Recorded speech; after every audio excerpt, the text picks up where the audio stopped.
Decode presented by KEI Wires and Cables. विकसित भारत का विकसित wire. Co-presented by Muthoot Finance. Gold Loan. सोना क्या नहीं कर सकता. Co-powered by Mongia Steels. Steel का बादशाह. In association with JK Smart Tire. Save fuel, stay safe. Dr. Ortho Ayurvedic Oil एवं कैप्सूल अब दर्द भी घुटने टेकेगा.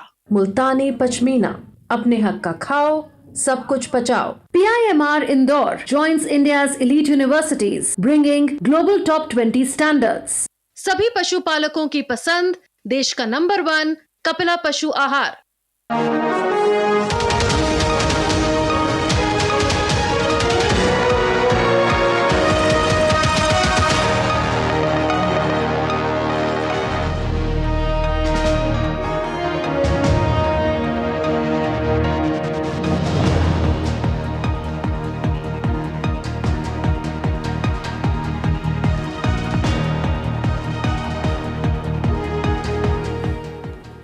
नमस्कार, मैं हूं सुधीर चौधरी और डिकोड में आपका स्वागत है। तो आइए आज की खबरों को आपके लिए डिकोड करते हैं। पूरी दुनिया में इस समय सिर्फ एक ही सवाल पर चर्चा हो रही है कि दुनिया के सबसे ताकतवर देश के राष्ट्रपति डोनाल्ड ट्रंप पर हमला क्यों हुआ।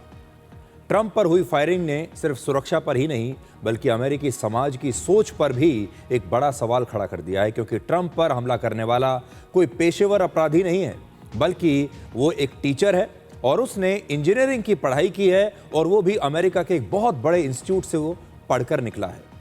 अमेरिका, जिसे लोकतंत्र और आज़ादी का सबसे बड़ा उदाहरण माना जाता है, क्या ट्रंप की नीतियों की वजह से वो नफरत, हिंसा और ध्रुवीकरण का केंद्र बन गया है।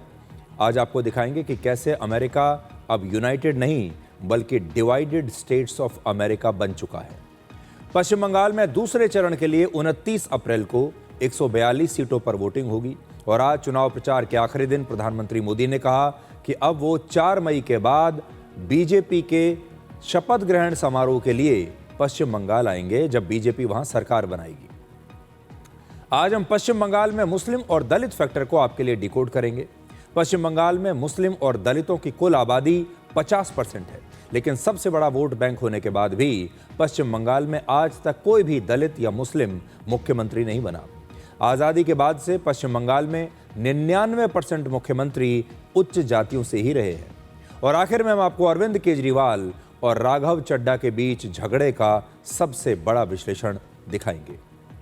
लेकिन पूरी दुनिया में पिछले 48 घंटों से यही चर्चा चल रही है कि अमेरिका के राष्ट्रपति 79 वर्ष के डोनाल्ड ट्रंप पर हमला क्यों हुआ। अमेरिका में लगातार ऐसी घटनाएं क्यों हो रही हैं और इसकी वजह क्या है। अमेरिका की राजधानी वॉशिंगटन डीसी में 25 अप्रैल को एक कार्यक्रम के दौरान फायरिंग हुई। इस कार्यक्रम में डोनाल्ड ट्रंप, उनकी पत्नी मेलेनिया ट्रंप और वहां के उपराष्ट्रपति जेडी वांस मौजूद थे और तभी एक हमलावर ने ठीक उसी हॉल के बाहर गोलियां चलाई जिसके अंदर ट्रंप और जेडी वांस बैठे हुए थे और वहां लगभग 5 से 8 गोलियां चलाई गई। फायरिंग होते ही वहां अफरा तफरी मच गई। इस कार्यक्रम में शामिल लोग अपनी अपनी टेबल्स और कुर्सियों के नीचे छिप गए। इस हमलावर ने यूनाइटेड स्टेट्स सीक्रेट सर्विस के एक एजेंट को भी गोली मारी। हालांकि बुलेट प्रूफ जैकेट की वजह से इस एजेंट की जान बच गई। इसके बाद ट्रंप को सीक्रेट सर्विस के एजेंट्स सुरक्षित अपने साथ ले गए। सीक्रेट सर्विस ही अमेरिका के राष्ट्रपति और उपराष्ट्रपति और वहाँ के बड़े बड़े नेताओं को सुरक्षा देती है। जैसे हमारे देश में प्रधानमंत्री की सुरक्षा SPG करती है, यानी स्पेशल प्रोटेक्शन ग्रुप, वैसे ही अमेरिका में ये सीक्रेट सर्विस है। ट्रंप पर हमले को लेकर सबसे ज्यादा चर्चा इस तस्वीर की हो रही है जिसमें पहली गोली चलते ही सीक्रेट सर्विस का एक एजेंट राष्ट्रपति ट्रंप के ठीक सामने आकर खड़ा हो गया, एक दीवार की तरह। ये एजेंट एक ढाल की तरह ट्रंप के सामने खड़ा रहा ताकि कोई उन पर हमला ना कर सके और अगर किसी ने गोली चलाई तो पहली गोली इस एजेंट को लगेगी। और ये एजेंट तब तक वहीं पर खड़ा रहा जब तक कि बाकी के एजेंट्स ट्रंप को वहां से सुरक्षित लेकर बाहर नहीं चले गए।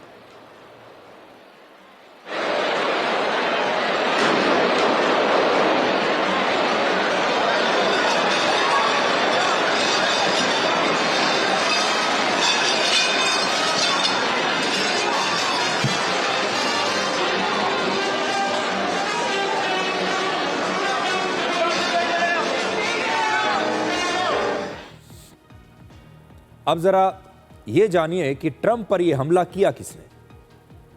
यह हमला किया कोल टॉमस एलन नाम के एक 31 वर्ष के व्यक्ति ने। यह व्यक्ति अमेरिकी नागरिक है और इसे सीक्रेट सर्विस ने पकड़ लिया है। यह हमलावर कोई पेशेवर अपराधी नहीं है, यह कोई आतंकवादी नहीं है। इसने इंजीनियरिंग की पढ़ाई की है और अब ये एक टीचर है और वहां एक कोचिंग इंस्टीट्यूट में छात्रों को पढ़ाता है। इस हमलावर ने वर्ष 2017 में अमेरिका की मशहूर कैलिफोर्निया इंस्टीट्यूट ऑफ टेक्नोलॉजी यानी कैलटेक से मैकेनिकल इंजीनियरिंग की पढ़ाई की थी। और ये जो कैलटेक है ये अमेरिका के सबसे प्रतिष्ठित और बेहतरीन कॉलेजेस में से एक है। इसमें पढ़ने के लिए पूरी दुनिया से छात्र अमेरिका आते हैं और ये आप ऐसा समझ लीजिए कि हमारे देश में आईआईटी के जैसा एक संस्थान है। हमारे देश में आप जानते हैं अगर आईआईटी में किसी का एडमिशन हो जाए तो कितनी बड़ी बात मानी जाती है। ये वहाँ का आईआईटी समझ लीजिए आप इसको। इस हमलावर ने वर्ष 2025 में कंप्यूटर साइंस में मास्टर्स की डिग्री ली थी और ये एक पार्ट टाइम टीचर भी था और वर्ष 2024 में इसे टीचर ऑफ द मंथ का पुरस्कार भी दिया गया था उस संस्थान में जहां यह पढ़ाता था। अब बड़ा सवाल यह है कि इतने पढ़े लिखे आदमी ने आखिर अमेरिका के राष्ट्रपति पर हमला करने की यह कोशिश क्यों की। हमले से लगभग 10 मिनट पहले इस हमलावर ने अपने परिवार को एक संदेश भेजा था जिसमें लिखा कि उसके निशाने पर ट्रंप प्रशासन के लोग हैं। शायद ट्रंप की नीतियों की वजह से, ट्रंप के फैसलों की वजह से इस व्यक्ति के अंदर नाराजगी थी और गुस्सा था और इसीलिए ये ट्रंप या उनकी सरकार के बड़े अधिकारियों पर हमला करना चाहता था। लेकिन राष्ट्रपति ट्रंप का कहना है कि उन्हें अमेरिका के लिए अच्छा काम करने की ये सजा मिल रही है। And that was very unexpected, but incredibly acted upon by Secret Service and law enforcement. And this was an event dedicated to freedom of speech that was supposed to bring together members of both parties with members of the press. And in a certain way it did, because the fact that they just unified, I saw a room that was just totally unified. It was in one way very beautiful, a very beautiful thing to see. A man charged a security checkpoint armed with multiple weapons, and he was taken down by some very brave members of Secret Service, and they acted very quickly. The people that do the most, the people that make the biggest impact, they're the ones that they go after.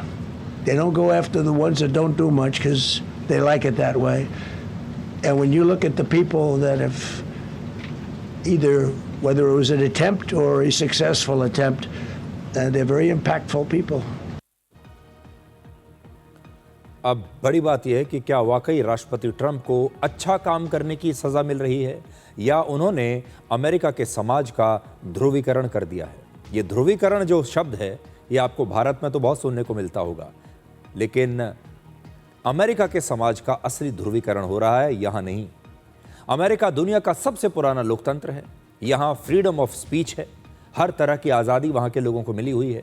America में लोगों को अपने विचार रखने की, अपनी ही सरकार की आलोचना करने की, किसी भी धर्म का पालन करने की, हर प्रकार का लाइफस्टाइल या फैशन की आज़ादी है। हर प्रकार की आज़ादी जो भी आप सोच सकते हैं, आप अमेरिका में अपनी मर्जी से जैसा चाहे वैसा जीवन जी सकते हैं। अमेरिका खुद को पूरी दुनिया में आज़ादी का ब्रांड एम्बेसडर बताता है, ह्यूमन राइट्स का चैंपियन बताता है। अलग अलग विचारधारा को एक साथ लेकर चलना ही एक ज़माने में यूनाइटेड स्टेट्स ऑफ अमेरिका की सबसे बड़ी ताकत थी, उनका यूएसपी था। लेकिन अमेरिका आज यूनाइटेड नहीं बल्कि डिवाइडेड स्टेट्स ऑफ अमेरिका बन चुका है, जिसमें अब लोग एक होने की बजाय, यूनाइटेड होने की बजाय बटे हुए हैं, यानी डिवाइडेड नज़र आ रहे हैं। अगर आप देखें अपने लगभग 250 वर्षों के इतिहास में अमेरिकी समाज इस समय सबसे ज़्यादा बटा हुआ नज़र आ रहा है। सबसे ज़्यादा नाराज़गी और नफ़रत आजकल आपको अमेरिका के समाज में दिखाई देगी। इस हमले के बाद ट्रंप खुद ये स्वीकार कर रहे हैं कि अमेरिका जैसे देश में राष्ट्रपति बनना एक बहुत ही खतरनाक काम है।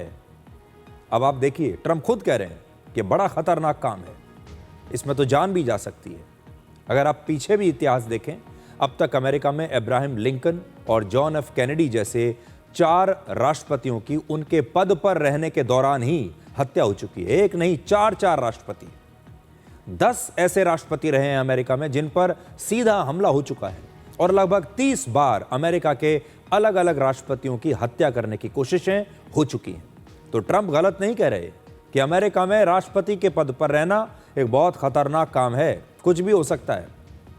लेकिन डोनाल्ड ट्रंप अमेरिका के उन राष्ट्रपतियों में से एक हैं जिन पर लगभग 2 वर्षों में 5 बार हमला या फिर हमले की कोशिशें हो चुकी हैं। इसी साल फरवरी में ट्रंप के फ्लोरिडा वाले घर में उन पर एक हमले की कोशिश हुई थी जिसमें एक हमलावर पकड़ा गया था।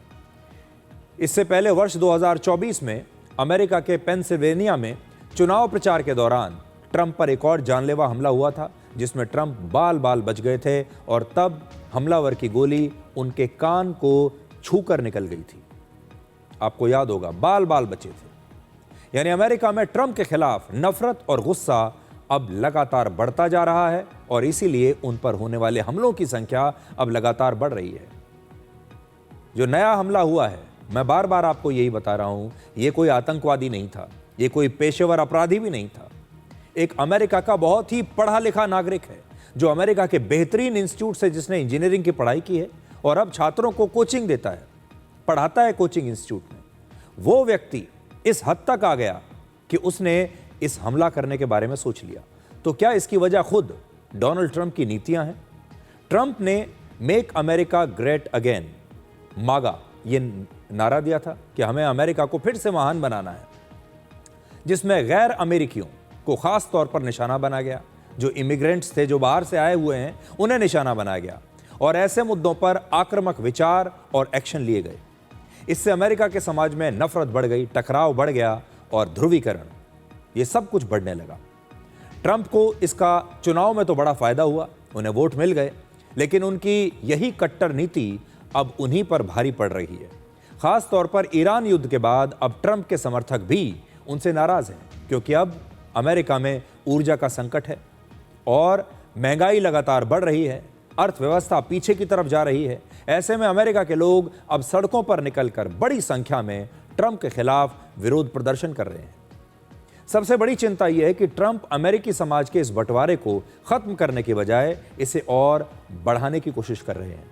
लेकिन ट्रंप को हमेशा यह ध्यान रखना होगा कि ऐसा करके वो आग से खेलने का काम कर रहे हैं, क्योंकि अगर राजनीति में विरोधी एक दूसरे के दुश्मन बनने लगें तो उसकी किसी भी देश को बहुत महंगी कीमत चुकानी पड़ सकती है। और अमेरिका में अब इस समय माहौल ऐसा है कि अगर आपका किसी से राजनीतिक विरोध है, अगर आपकी विचारधारा किसी के साथ मेल नहीं खाती, तो इसे फ्रीडम ऑफ एक्सप्रेशन नहीं बल्कि वो दुश्मनी मान लेते हैं।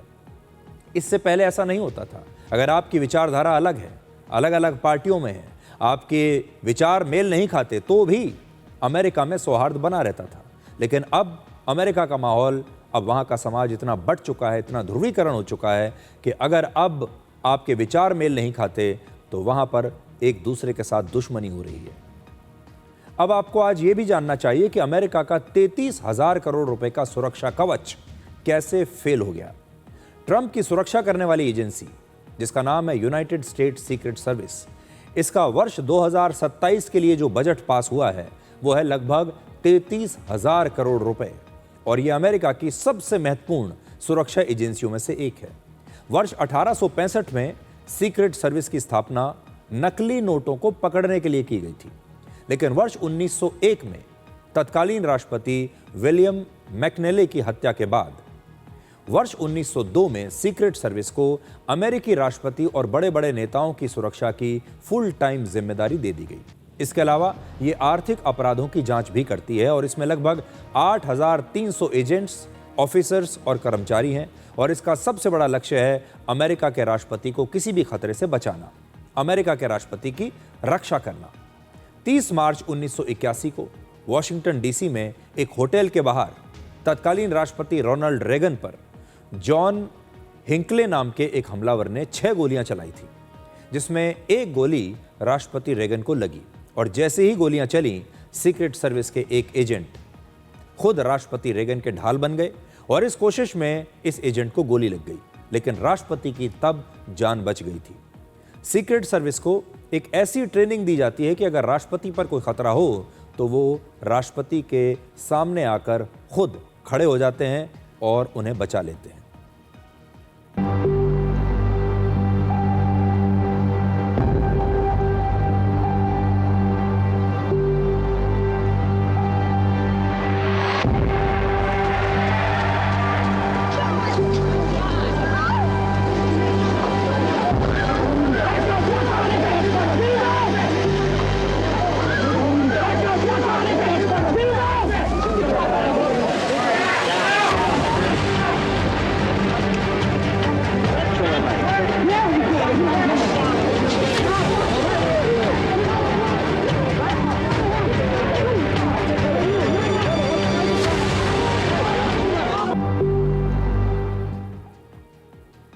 तो जो तस्वीर अभी आपने देखी 1981 की तस्वीर है, जब अमेरिका के राष्ट्रपति रोनाल्ड रेगन पर हमला हुआ था और सीक्रेट सर्विस के जो एजेंट थे उन्होंने कैसे उन्हें चारों तरफ से घेर लिया था और उनके ऊपर जो गोलियां चल रही थी वो उन्होंने अपने ऊपर ले ली थी। और इस बार डोनाल्ड ट्रंप पर जो हमला हुआ उसमें भी बिल्कुल यही हुआ। अमेरिका की जो सीक्रेट सर्विस है उनके एजेंट्स ने चारों तरफ से डोनाल्ड ट्रंप को घेर लिया और एक एजेंट तो ठीक उनके सामने आकर खड़ा हो गया ताकि अगर कोई गोली चलती भी है तो उस गोली को वो एजेंट अपने शरीर पर ले लेगा। और वही तस्वीरें अब आप यहाँ पर देख रहे हैं। इस एजेंट को अगर आप देखेंगे तो देखिए इस तस्वीर में बड़ी स्क्रीन पर मैं आपको दिखाता हूँ कैसे एक सीक्रेट सर्विस का एजेंट तुरंत भागते हुए आया और जहाँ पर राष्ट्रपति ट्रंप बैठे हुए हैं उनके ठीक सामने आकर वो खड़ा हो गया।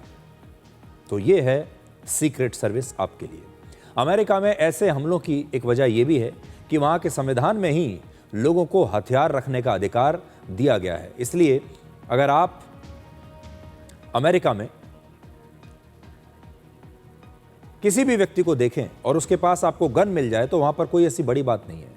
भारत जैसे देश में किसी भी व्यक्ति का गन लेकर सार्वजनिक स्थान पर जाना बड़ा मुश्किल है। लाइसेंस जो गन का होता है बड़ी मुश्किल से मिलता है, लेकिन अमेरिका में ऐसा नहीं है। अमेरिका में गन कल्चर शुरू से रही है और अमेरिका के जो पुराने राष्ट्रपति रहे हैं, बड़े बड़े नेता रहे हैं, उन्होंने खुद हमेशा इस प्रकार की राइफल्स और बंदूकों के साथ बड़े शान से फ़ोटो खिंचवाई है और वहाँ की सरकार भी इस प्रकार के गन कल्चर को अभी तक प्रमोट करती आई है। इसीलिए वहाँ किसी आम नागरिक के पास भी कोई गन होना, लेटेस्ट हथियार होना कोई बड़ी बात नहीं है। और ये जो शख्स था जिसने इस बार ये गोली चलाई है, ये तो वहाँ के एक बहुत बड़े इंस्टीट्यूट से, यूनिवर्सिटी से इंजीनियरिंग की पढ़ाई करके आया, उसके बाद कोचिंग सेंटर में पढ़ाता है, लेकिन इसके पास गन थी और उसी गन का इस्तेमाल इसने हमला करने के लिए किया है। कैलटेक का ये पढ़ा हुआ इंजीनियर है। कैलटेक का से पढ़ना वहाँ पर बहुत बड़ी बात मानी जाती है। और ये आप देखिए सीसीटीवी की फुटेज आपके सामने है। यही वो व्यक्ति है जिसका नाम है कोल थॉमस एलन। अब आपको अपने देश में वापस लाते हैं। अब हम आपको अरविंद केजरीवाल और राघव चड्ढा के साथ जो बाकी के राज्यसभा सांसद हैं आम आदमी पार्टी में जो थे कुछ दिन पहले, इनके बीच झगड़े का अब सबसे बड़ा विश्लेषण हम आपको दिखाएंगे कि ये झगड़ा क्यों हुआ, कैसे हुआ, और आपको ये भी बताएंगे कि आखिर वो कौन से फैक्टर्स हैं जिसकी वजह से आम आदमी पार्टी से उनके पुराने बड़े बड़े नेताओं के निकलने का सिलसिला खत्म ही नहीं हो रहा। आज राज्यसभा के सभापति ने आम आदमी पार्टी के सभी 7 सांसदों को बीजेपी में विलय करने की मंजूरी दे दी है और ऐसे में अब राज्यसभा में बीजेपी के सांसदों की संख्या 106 से बढ़कर 113 हो गई है।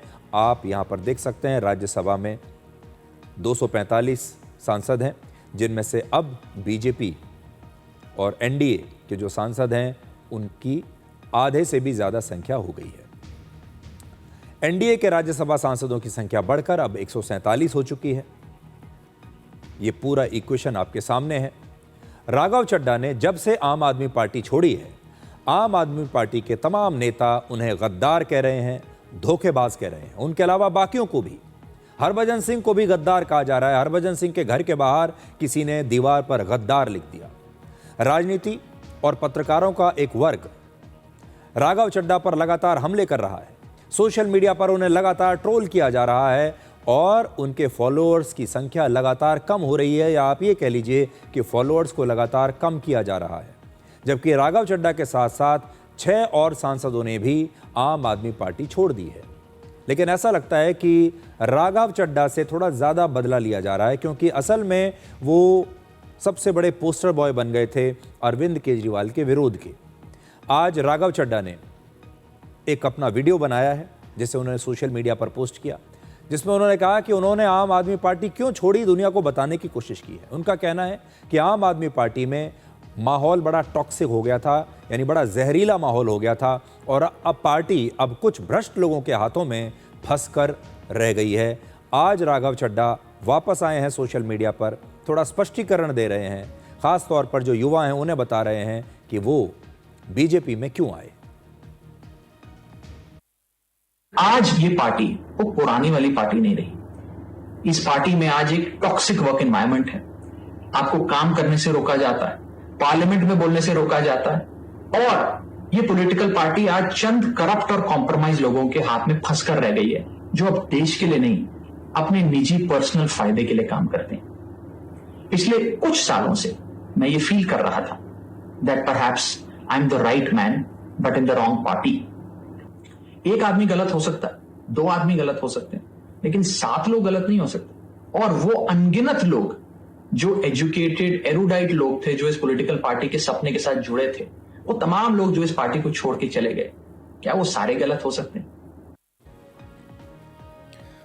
राघव चड्ढा का इंस्टाग्राम अकाउंट अभी मैंने खोला है ज़रा देखने के लिए कि इस समय लाइव उनके अकाउंट पर क्या चल रहा है। उनके 12.3 मिलियन फॉलोअर्स अभी बचे हैं। लेकिन बड़ी बात यह है कि जो वीडियो अभी मैंने आपको दिखाया राघव चड्ढा का, इस वीडियो को 38.4 मिलियन व्यूज़ मिले हैं। 38.4 मिलियन व्यूज़ इसे मिल चुके हैं, यानी आप समझ लीजिए कि लगभग 3,84,00,000 व्यूज़ अभी तक इसे मिल चुके हैं, जो कि काफ़ी अच्छा कहा जाएगा। इन्होंने जो पिछला वीडियो पोस्ट किया था उसके 24 मिलियन व्यूज़ थे, उससे पिछला जो किया था उसके 16 मिलियन, उससे पिछला 19 मिलियन, 17 मिलियन, 20 मिलियन। फिर एक और उनका वीडियो है जिसमें उन्होंने कहा था घायल हूँ इसलिए घातक हूँ, उसके तो 77 मिलियन व्यूज़ उन्हें मिल गए थे। एक और उनका पुराना वीडियो है जब उन्होंने कहा था कि मेरी आवाज़ को दबाया जा रहा है संसद में, उसको 128 मिलियन व्यूज़ मिले हैं। लेकिन अभी ये जो नया वीडियो है इसे अभी तक 38.4 मिलियन व्यूज़ मिले हैं। तो व्यूज़ तो उन्हें अच्छे खासे मिल रहे हैं, लेकिन मैं ये नहीं कह सकता कि जो लोग उन्हें देख रहे हैं वो उनकी बात से सहमत हैं या सहमत नहीं हैं, क्योंकि आम आदमी पार्टी का जो सोशल मीडिया सेल है वो भी बहुत बड़ा है, IT सेल, और वो लगातार राघव चड्ढा को अब ट्रोल कर रहा है। अब देखिए, जिन 7 सांसदों ने आम आदमी पार्टी छोड़ी, ये सभी सांसद पढ़े लिखे लोग हैं, अपने करियर में अलग अलग जगहों पर काफ़ी कामयाब रहे हैं, और इन लोगों ने आम आदमी पार्टी को खड़ा करने में, इसे मजबूत बनाने में बहुत महत्वपूर्ण भूमिका निभाई है। राघव चड्ढा खुद एक चार्टर्ड अकाउंटेंट हैं, CA हैं, और अपना वो करियर छोड़कर राजनीति में आए थे। संदीप पाठक IIT दिल्ली के पूर्व प्रोफेसर हैं। सोचिए कितने पढ़े लिखे आदमी हैं, ये भी अपनी नौकरी छोड़कर आम आदमी पार्टी में आए। हरभजन सिंह आप सब जानते हैं, बहुत प्रसिद्ध क्रिकेटर हैं, उनका बड़ा मान सम्मान है देश में। Ashok Kumar Mittal lovely professional university के मालिक हैं। राजेंद्र गुप्ता एक बहुत ही सफल बिजनेसमैन हैं और ट्राइडेंट ग्रुप के संस्थापक हैं। विक्रमजीत सिंह साहनी एक बहुत बड़े व्यवसायी हैं, सोशल वर्कर भी हैं, उन्हें पद्मश्री से सम्मानित पहले किया जा चुका है। तो ये जितने भी लोग हैं छोटे मोटे लोग नहीं हैं। स्वाति मालीवाल की तस्वीर भी अभी आपने यहाँ पर देखी होगी। ये सब लोग अपना कुछ ना कुछ पहले से काम कर रहे थे, और फिर ये कोई बहुत बड़ा बदलाव लाना चाहते होंगे राजनीति में, कुछ बड़ा काम करना चाहते होंगे, इसलिए ये आम आदमी पार्टी में आए। क्योंकि आम आदमी पार्टी ही तब उस समय ये कहा करती थी कि हम भारत में, हमारे सिस्टम में बहुत बड़ा बदलाव लेकर आएंगे। तो क्या अब समय ये आ गया है कि आम आदमी पार्टी का नाम बदलकर आम आदमी पार्टी के बजाय एक आदमी पार्टी रख देना चाहिए? तो आज हमने एक नया नाम इसका सोचा है। जब ये पार्टी आई थी, जब स्थापना हुई थी, तब तो इसका नाम रखा गया था आम आदमी पार्टी, यानी ये भारत के आम आदमी की पार्टी है। लेकिन अब ये एक आदमी पार्टी बनकर रह गई है, और एक आदमी पार्टी हम इसलिए कह रहे हैं क्योंकि वो एक आदमी है अरविंद केजरीवाल। ये पार्टी अब अरविंद केजरीवाल का एक 1 मैन शो बन गई है, जिसमें किसी और नेता के लिए कोई जगह नहीं है। आज आम आदमी पार्टी एक ऐसी फिल्म की तरह बन गई है जिसमें अरविंद केजरीवाल सोलो हीरो हैं। उनके अलावा और किसी की जगह नहीं। और केजरीवाल हमेशा के लिए इस फिल्म में सोलो हीरो बने रहना चाहते हैं। वो अपनी लोकप्रियता, अपनी पहुंच, अपनी ताकत किसी के साथ शेयर नहीं करना चाहते। अब बड़ा सवाल यह है कि आखिर एक एक करके आम आदमी पार्टी के इतने बड़े बड़े नेता जो कि संस्थापक रहे हैं, वो अरविंद केजरीवाल को छोड़कर क्यों जा रहे हैं। पिछले 13 वर्षों में आम आदमी पार्टी के 20 से 25 बड़े बड़े नेता इस पार्टी को छोड़कर जा चुके हैं। उनकी तस्वीरें आपकी स्क्रीन पर हैं। कुमार विश्वास, योगेंद्र यादव, कपिल मिश्रा, शाजिया इल्मी जैसे जो नेता हैं, जो इसकी स्थापना से जुड़े हुए हैं, जिन्होंने इस पार्टी को मजबूत बनाया, सब एक एक करके चले गए। लेकिन धीरे धीरे ये सभी लोग आज इस पार्टी के बाहर हैं। इसकी सबसे बड़ी वजह यह है कि इस पार्टी की कोई विचारधारा नहीं है। देखिए, किसी भी पार्टी के लिए एक विचारधारा होना बहुत आवश्यक है।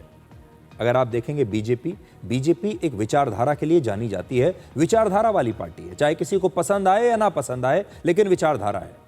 अगर आप कम्युनिस्टों को देखेंगे, कम्युनिस्ट पार्टी सीपीआई हो या सीपीएम हो, विचारधारा की पार्टी है।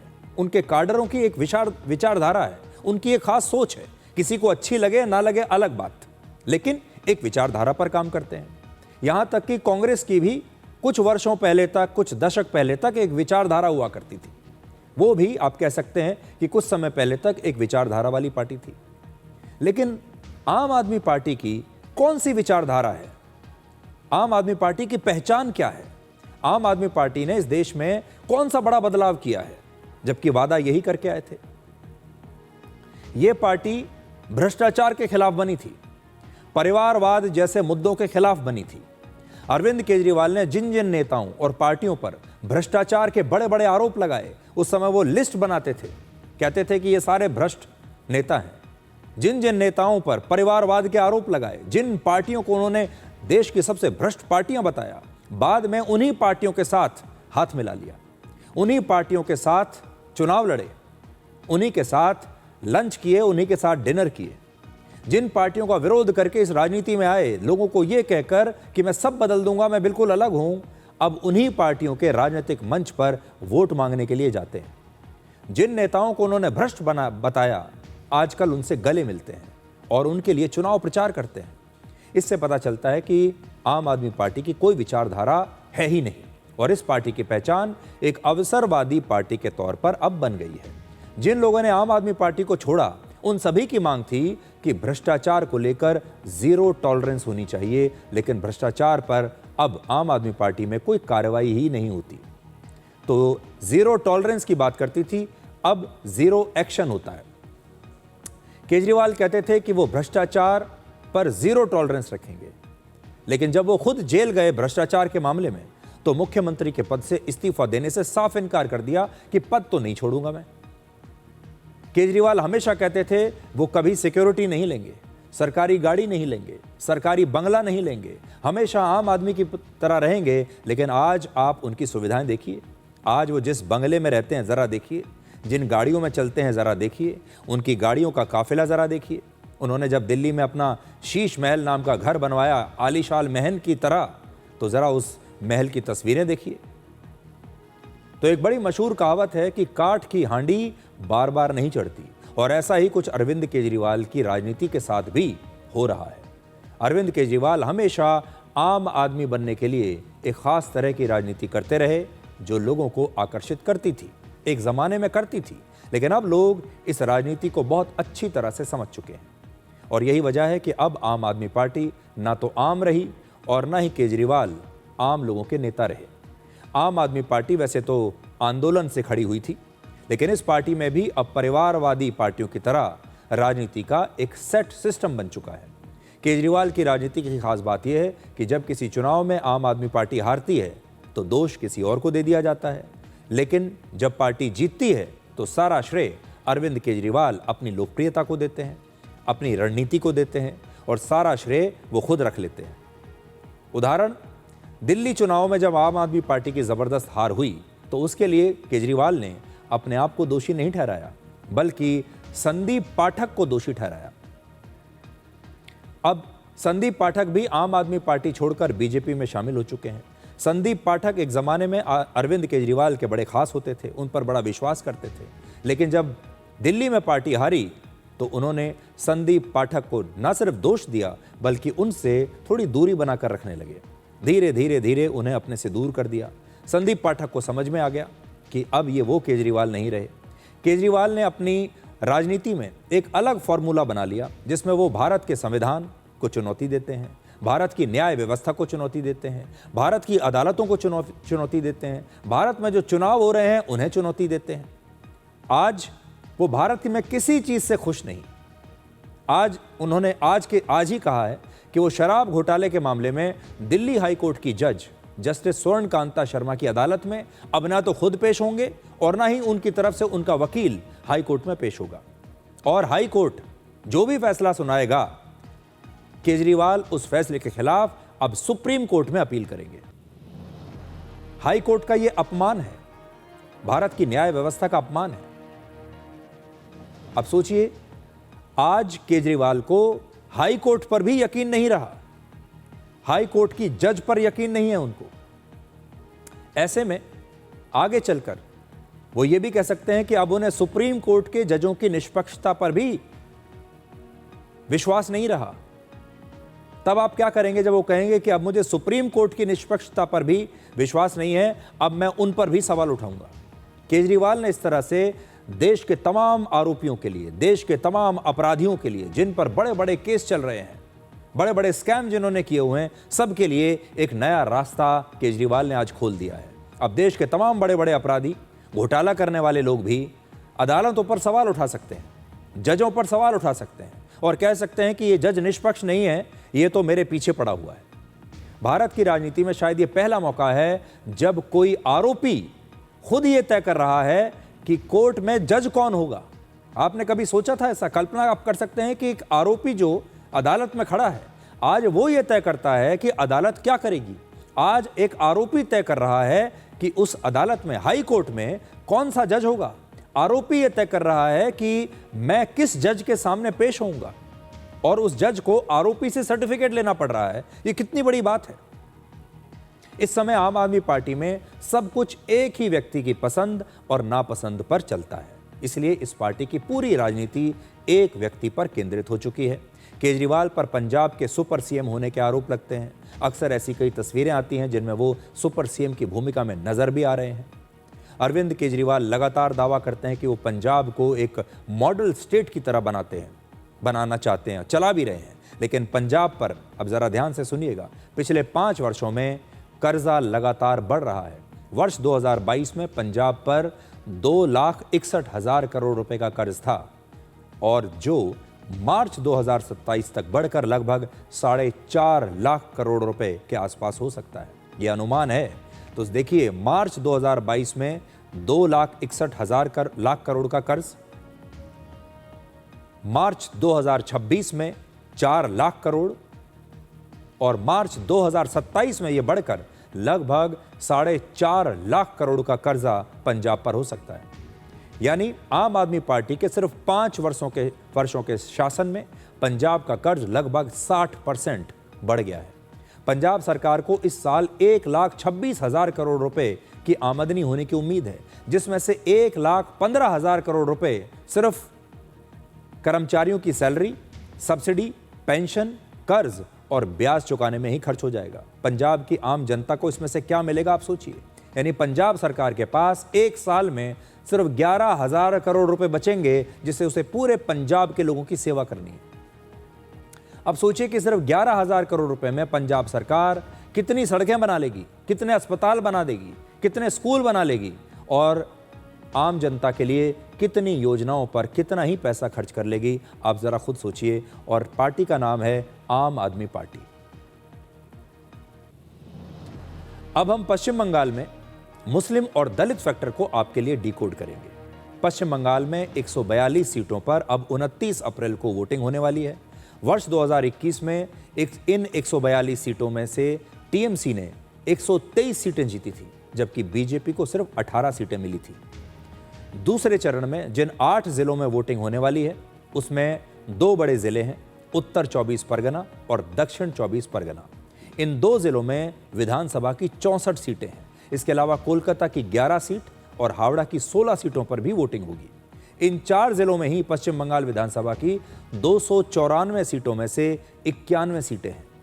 29 अप्रैल को जिन जिलों में वोटिंग होगी उनमें ज्यादातर दक्षिणी पश्चिम बंगाल में घनी आबादी वाले मैदानी इलाके हैं और पश्चिम बंगाल में मुख्यमंत्री का फैसला इन्हीं जिलों से होता है और इन जिलों में मतुआ समाज के लोगों का और वहां के शहरी लोगों का काफी असर होता है। वहां वोटिंग पर इनका काफी असर है।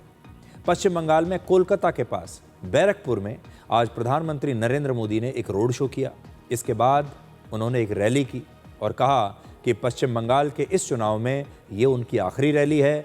अब वो 4 मई के बाद बीजेपी सरकार के शपथ ग्रहण समारोह के लिए पश्चिम बंगाल आएंगे। ये मेरी आखिरी सभा है और बंगाल में जहां जहां गया हूं, बंगाल के लोगों का जो मैंने मिजाज देखा है, मैं इस विश्वास के साथ वापस जा रहा हूं कि 4 मई के नतीजों के बाद बीजेपी के शपथ ग्रहण समारोह में मुझे आना ही है और इसलिए मेरा उत्साह और बढ़ जाता है। और प्रधानमंत्री मोदी ने पश्चिम बंगाल की जनता के लिए भी आज एक चिट्ठी लिखी है। इस चिट्ठी में प्रधानमंत्री मोदी ने लिखा है कि कैसे पश्चिम बंगाल का चुनाव प्रचार उनके लिए एक तीर्थ यात्रा की तरह था जब उन्होंने काली मंदिर में पूजा की। प्रधानमंत्री ने यह भी लिखा कि पश्चिम बंगाल की सेवा और सुरक्षा उनका दायित्व है और वो इसे ज़रूर पूरा करेंगे। और आज उन्होंने एक ऑडियो मैसेज भी जारी किया है, लेकिन मैं उनकी इस चिट्ठी की कुछ खास बातें आपके लिए पढ़ना चाहता हूँ। देखिए, कुछ नई अच्छी बातें उन्होंने कही हैं। वो कह रहे हैं, मैंने बंगाल में एक अलग ऊर्जा अनुभव की है। इतनी गर्मी के बावजूद, इतनी रैलियों के बाद भी मुझे बंगाल में इस चुनाव में ज़रा भी थकान महसूस नहीं हुई। ये रैलियां, ये रोड शो मेरे लिए तीर्थ यात्रा की तरह रही। मैं माँ काली के भक्तों के बीच जाता था तो संभवतः माँ काली भी मुझे निरंतर नई ऊर्जा से भरती जा रही थी। माँ काली का उन्होंने जिक्र किया है। जब जनवरी 2024 में अयोध्या में रामलला की प्राण प्रतिष्ठा का आयोजन हुआ था, उससे पहले मैंने 11 दिनों का अनुष्ठान किया था, व्रत किया था। इस चुनाव में मुझे वही अनुभूति हुई जैसे किसी देवी मंदिर में दर्शन के समय होती है। और फिर वो आगे ये भी कहते हैं, ये खास बात है, बंगाल की सेवा करना, बंगाल को सुरक्षित रखना, ये मेरा दायित्व है। बंगाल के सामने उपस्थित हर चुनौती को अवसर में बदलना, ये मेरे भाग्य में भी है और मेरी जिम्मेदारी भी है और मैं अपनी इस जिम्मेदारी से पीछे नहीं हटूंगा। मैं आपको भरोसा देता हूं कि बंगाल में बीजेपी के मुख्यमंत्री के शपथ ग्रहण का उत्सव हम सभी मिलकर मनाएंगे। देखिए, यहाँ लास्ट में उन्होंने बता दिया कि उन्हें पूरा यकीन है कि इस बार पश्चिम बंगाल में बीजेपी की सरकार आ रही है, इस बार मुख्यमंत्री बीजेपी का होगा। और वो कह रहे हैं कि बंगाल में बीजेपी के मुख्यमंत्री के शपथ ग्रहण का उत्सव हम सब मिलकर मनाएंगे और अब मैं उस उत्सव के लिए ही आऊँगा। और आज उन्होंने जो ऑडियो मैसेज जारी किया है वो हिंदी और बांग्ला दोनों भाषाओं में उन्होंने जारी किया है। अब देखिए, इस बार 2 बातें बड़ी खास हुई हैं जिन पर आपको ध्यान देना चाहिए, जिसका पश्चिम बंगाल में वोटिंग पर बहुत असर पड़ा है। पहला, पश्चिम बंगाल में SIR की वजह से इस बार लगभग 91 लाख फर्जी वोट काट दिए गए। ये एक बहुत बड़ा अंतर है। 91 लाख फर्जी वोट जो कटे हैं उससे बहुत फर्क पड़ेगा। और दूसरा, चुनाव के दौरान इस बार केंद्रीय सुरक्षा बलों के लगभग 2.5 लाख जवान पश्चिम बंगाल के चप्पे चप्पे पर तैनात थे। 2.5 लाख जवान। और ये क्यों महत्वपूर्ण है? पिछले चुनाव में, वर्ष 2021 के चुनाव में, बहुत सारे लोग पश्चिम बंगाल के ममता बनर्जी के खिलाफ वोट डालना चाहते थे, लेकिन उस समय अपनी सुरक्षा को लेकर डरे हुए थे। घर से बाहर निकलने की हिम्मत नहीं थी और वोट डालने की हिम्मत उनकी नहीं हुई। तब उन्हें सबसे बड़ा डर यह था कि अगर उन्होंने टीएमसी के खिलाफ वोट डाल दिया तो टीएमसी के कार्यकर्ता उन्हें चैन से जीने नहीं देंगे। और इसीलिए बहुत सारे लोग डर के मारे घर से बाहर ही नहीं निकल पाए। सोचिए कैसा लोकतंत्र। लेकिन इस बार केंद्र सरकार ने गृह मंत्री अमित शाह ने ऐसी सुरक्षा व्यवस्था पश्चिम बंगाल में की कि पश्चिम बंगाल के लोग इस बार बगैर किसी डर के खुलकर घर से बाहर निकले और उन्होंने खुलकर वोट भी डाले और इसीलिए 92% वोटिंग वहां पर हुई है। सबसे खास बात यह कि ये 2.5 लाख सुरक्षा बलों के जवान वोटिंग के बाद भी अगले 2 महीनों तक पश्चिम बंगाल में ही तैनात रहेंगे। इससे जनता का भरोसा सुरक्षा एजेंसीज में बहुत बढ़ गया। देखिए, इससे पहले क्या होता था कि सुरक्षा व्यवस्था की जाती थी, सुरक्षा एजेंसियों के जवान आते थे और जब चुनाव होता था उसके बाद चले जाते थे और फिर टीएमसी के जो कार्यकर्ता हैं वो आम जनता को परेशान करते थे। जिन्होंने भी टीएमसी को वोट नहीं दिया उनका जीना मुश्किल कर देते थे। लेकिन इस बार 2 महीने बाद तक भी भारत की सुरक्षा एजेंसी के जो जवान हैं वो पश्चिम बंगाल में तैनात रहेंगे ताकि टीएमसी के जो गुंडे हैं और उनके जो कार्यकर्ता हैं वो आम जनता और वोटर्स का कुछ बिगाड़ ना पाए। और आज शायद ममता बनर्जी ने इसीलिए पश्चिम बंगाल की पुलिस पर केंद्रीय सुरक्षा बलों के साथ मिली भगत का इतना गंभीर आरोप लगा दिया और उन्होंने अपनी ही पुलिस को चेतावनी दी और कहा कि चुनाव के बाद तो केंद्रीय सुरक्षा बल वापस चले जाएंगे, लेकिन राज्य की पुलिस को, पश्चिम बंगाल की पुलिस को तो यहीं रहना है, इसलिए सोच समझकर काम करना। और अभी जो पुलिस है इधर का, क्या बोलूं मैंने, वो लोगों को ले आया बीजेपी देख के और वो लोगों ने एक भी एक्शन नहीं लेता है, खाली हमारा पार्टी का खिलाफ एक्शन लेता है। लेकिन ये लोगों को पता नहीं है 4 तारीख के बाद ये लोग वापस जाएंगे, तो आप लोग तो इधर में रहेंगे। आपको चाय हम देंगे, आपको मिठाई हम खिलाएंगे, आपको परिवार को हम लोग देखेंगे। क्यों बीजेपी का ऊपर आप काम करते हैं? इस बार 2 लोग बहुत महत्वपूर्ण रहे पश्चिम बंगाल के चुनाव में। एक हैं खुद प्रधानमंत्री नरेंद्र मोदी, क्योंकि उनके नाम पर पश्चिम बंगाल की जनता वोट डालने के लिए बाहर निकल रही है, और दूसरे हैं भारत के गृह मंत्री अमित शाह। उन्होंने ऐसी सुरक्षा व्यवस्था वहां की जनता को करके दी है कि लोग निसंकोच बिना डर के बाहर निकल रहे हैं। आज अमित शाह ने पश्चिम बंगाल के गंगा सागर में पूजा अर्चना की। ये तीर्थ स्थल कोलकाता से लगभग 150 किलोमीटर दूर है और गंगा सागर वो स्थान है जहां गंगा नदी सागर से जाकर मिलती है और ये जगह दक्षिण 24 परगना में है, जहां 29 अप्रैल को वोटिंग होने वाली है।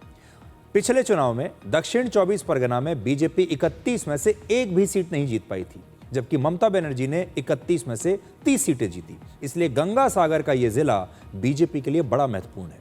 और अमित शाह ने आज हुगली जिले में एक रोड शो किया और उन्होंने ममता बनर्जी की धमकी पर और धमकी देते हुए लोगों से बगैर किसी डर के वोट देने की उन्होंने अपील की और कहा है कि ममता बनर्जी की धमकियों से मत डरना। उन्होंने कहा कि विधानसभा चुनाव के बाद अगले 60 दिनों तक केंद्रीय सुरक्षा बलों के जवान पश्चिम बंगाल में आम जनता की रक्षा करने के लिए वहीं तैनात रहेंगे 2 महीने तक।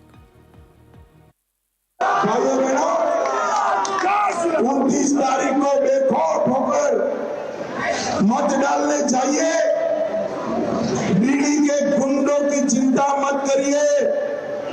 चुनाव आयोग ने चप्पे चप्पे पर सीआरपीएफ बिठाई और आज मैं बोलकर जाता हूं 60 दिन तक सीआरपीएफ यही रहने वाली है। अब जल्दी से आपको पश्चिम बंगाल की राजनीति के बारे में कुछ नई जानकारी देते हैं जो आपको पता नहीं होगा। पहला, पश्चिम बंगाल में मुस्लिम और दलितों की कुल आबादी 50% से ज्यादा है और भारत के किसी भी राज्य में मुस्लिम और दलितों की आबादी मिलाकर 50% नहीं है, सिर्फ पश्चिम बंगाल में। और दूसरा, मुस्लिम और दलित 50% होने के बावजूद आज तक पश्चिम बंगाल में ना तो कोई मुस्लिम मुख्यमंत्री हुआ ना ही दलित। ज्यादातर मुख्यमंत्री उच्च जातियों से वहां पर आए हैं। ये कितनी बड़ी बात है। कई जिलों में मुस्लिम और दलित मिलकर ममता बनर्जी की जीत को बहुत आसान भी बना देते हैं। मुर्शिदाबाद में 66% मुस्लिम और 13% दलित आबादी है। यहां विधानसभा की 22 सीटें हैं, 22 सीटें हैं और पिछले चुनाव में टीएमसी इनमें से 20 सीटें जीती थी, बीजेपी को 2 सीट मिली थी। दक्षिण 24 परगना में 35% मुस्लिम, 19% दलित आबादी है। यहां विधानसभा की 31 सीटें हैं। पिछले चुनाव में टीएमसी 31 में से 30 सीटें जीती, जबकि बीजेपी एक भी सीट नहीं जीत पाई। लेकिन जिन जिलों में मुस्लिम आबादी कम है और दलित आबादी ज्यादा है, वहां बीजेपी को फायदा होता है। जलपाईगुड़ी में लगभग 12% मुस्लिम और 29% दलित आबादी है। यहाँ विधानसभा की 12 सीटें हैं। पिछले चुनाव में बीजेपी इसमें से 9 सीट जीती थी, टीएमसी ने सिर्फ 3 सीट। कूच बिहार में 25% मुस्लिम और 32% दलित आबादी है। विधानसभा की 9 सीटें हैं। पिछले चुनाव में बीजेपी इनमें से 7 जीती, जबकि टीएमसी सिर्फ 2 सीट। इस बार जिस तरह से पहले चरण में 92% वोटिंग हुई, उससे इस बात की संभावना है कि मुसलमानों की तरह हिंदू वोटों का भी ध्रुवीकरण हुआ है। और अगर ध्रुवीकरण होता है तो पश्चिम बंगाल के इतिहास में ये पहली बार होगा, और ऐसे में बीजेपी के पक्ष में नतीजे आपको चौंकाने वाले भी मिल सकते हैं। एक और विरोधाभास देखिए, मुस्लिम और दलित तो सरकार बनाने में बहुत महत्वपूर्ण भूमिका निभाते हैं, लेकिन पश्चिम बंगाल में आज तक कोई भी मुस्लिम या दलित मुख्यमंत्री बन नहीं पाया। आज़ादी के बाद अब तक पश्चिम बंगाल में 8 मुख्यमंत्री रहे। इनमें से सिर्फ एक पूर्व मुख्यमंत्री प्रफुल्ल चंद्र घोष पिछड़ी जाति से थे, और बाकी के सभी 7 मुख्यमंत्री या तो ब्राह्मण थे या ऊंची जातियों से थे। अगर दूसरे राज्यों से तुलना करें तो पश्चिम बंगाल में ऊंची जातियों के मुख्यमंत्री बनने का प्रतिशत लगभग 100% है। पंजाब में 91%, केरलम में 74%, उत्तर प्रदेश में 63%, बिहार में 41% और कर्नाटक में 25% मुख्यमंत्री ऊंची जातियों से आते हैं। देश के दूसरे राज्यों के मुकाबले पश्चिम बंगाल में पिछले 50 वर्षों में जाति की राजनीति बहुत मजबूत नहीं हो पाई। बाकी हर जगह मजबूत है, लेकिन यहां नहीं हो पाई। इसकी सबसे बड़ी वजह यह है कि कम्युनिस्ट पार्टी के शासन के दौरान जाति के बजाय वर्ग यानी अमीर और गरीब की राजनीति चलती थी। इसीलिए अलग अलग जातियां बहुत ज्यादा संगठित नहीं हो पाई पश्चिम बंगाल में। अब बड़ा सवाल यह है कि इस राज्य की राजनीति में ऐसा क्या खास है कि वहां ज्यादातर ब्राह्मण या ऊंची जाति के नेता ही मुख्यमंत्री बनते हैं। इसे समझने के लिए आपको सबसे पहले एक शब्द समझना होगा, और यह है भद्रलोक। पश्चिम बंगाल की राजनीति में इस शब्द का काफी ज्यादा इस्तेमाल होता है। भद्रलोक वहां का एक सामाजिक शब्द है। इसका मतलब होता है पढ़ा लिखा, सामाजिक रूप से प्रभावशाली, मध्यम वर्गीय और ऊंची जाति से आने वाला बंगाली वर्ग। ये वर्ग मुख्य रूप से ब्राह्मण जैसी ऊंची जातियों से आता है। इस शब्द का इस्तेमाल ब्रिटिश काल में शुरू हुआ था। ये उन लोगों के लिए इस्तेमाल होता था जो ज़्यादा पढ़े लिखे थे और ब्रिटिश सरकार में नौकरी किया करते थे। आज़ादी के बाद इस वर्ग पर मार्क्सवाद का बहुत प्रभाव पड़ा, और इनके दम पर ही कम्युनिस्ट पार्टी ने पश्चिम बंगाल में लगभग 34 साल तक राज किया, और इसीलिए 34 वर्षों के कम्युनिस्ट शासन को भद्रलोक का शासन भी कहते हैं।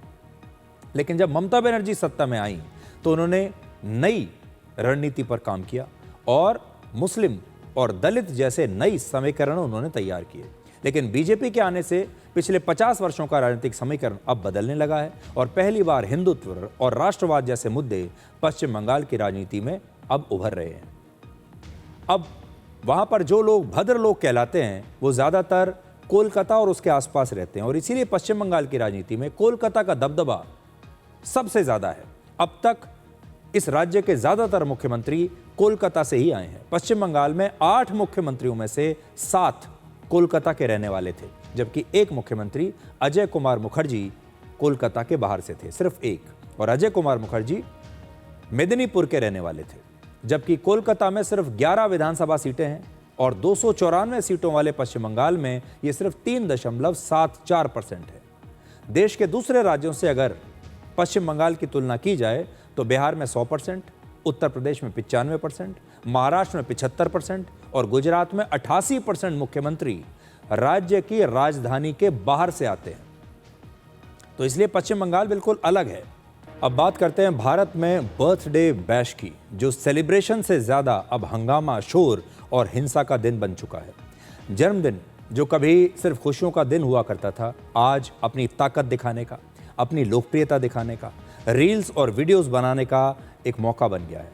पहले जन्मदिन का मतलब था घर में पूजा, बड़ों का आशीर्वाद लेना और सादगी से अपना जन्मदिन मनाना, भगवान का नाम लेना। आज जन्मदिन का मतलब है तेज म्यूजिक, एक बड़ी विशाल भव्य पार्टी, सड़कों पर भीड़ और केक काटना, और फिर केक के नाम पर बहुत कुछ करना।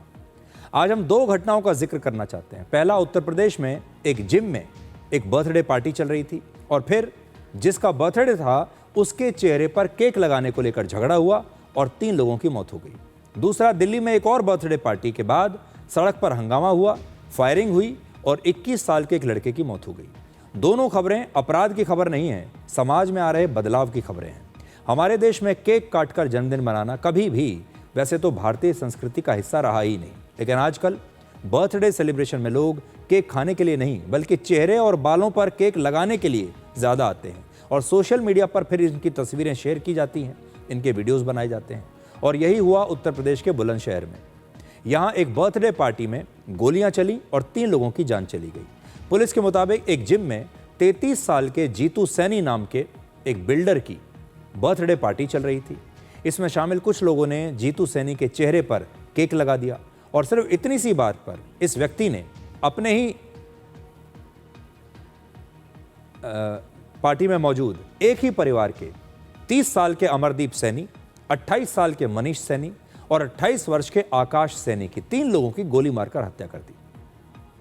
पुलिस ने कुछ आरोपियों को गिरफ्तार किया है, लेकिन इस समय भी मुख्य आरोपी जीतू सैनी फरार है। एक तो यह घटना हो गई कि सोचिए, जिसका बर्थडे है उसके चेहरे पर केक लगा दिया और वो इतना नाराज हुआ कि 3 लोगों की गोली मारकर हत्या कर दी। दिल्ली में भी ऐसी घटना हुई। दिल्ली के उत्तम नगर इलाके में रहने वाला 21 साल का एक food delivery agent Pandav Kumar अपने दोस्त के घर बर्थडे पार्टी में गया। इस पार्टी के बाद वो अपने दोस्तों के साथ रात को लगभग 2:30 बजे अपने घर लौटने की तैयारी कर रहा था। तभी दिल्ली पुलिस का एक कांस्टेबल नीरज वहां पर पहुंचा और इनसे बहस करने लगा। वहां मौजूद लोगों के मुताबिक नीरज ने पांडव कुमार के बारे में एक टिप्पणी की। आपस में वो विवाद बढ़ गया, शोर शराबा वहां पर हुआ और बात इतनी बढ़ गई कि गोली चल गई, जिससे पांडव कुमार की मौत हो गई। तो आप देख लीजिए, आज सवाल सिर्फ ये नहीं है कि जन्मदिन कैसे मनाया जाता है, सवाल ये भी है कि जन्मदिन के नाम पर अब हमारे देश में क्या क्या हो रहा है। तो आज के लिए डिकोड में इतना ही। अब आपसे हमारी अगली मुलाकात होगी कल रात 9 बजे। तब तक आप खुश रहिए, सुरक्षित रहिए, स्वस्थ रहिए और अपने आप को हर समय व्यस्त रखिए, क्योंकि व्यस्त आदमी को दुखी होने का समय नहीं मिलता। नमस्कार।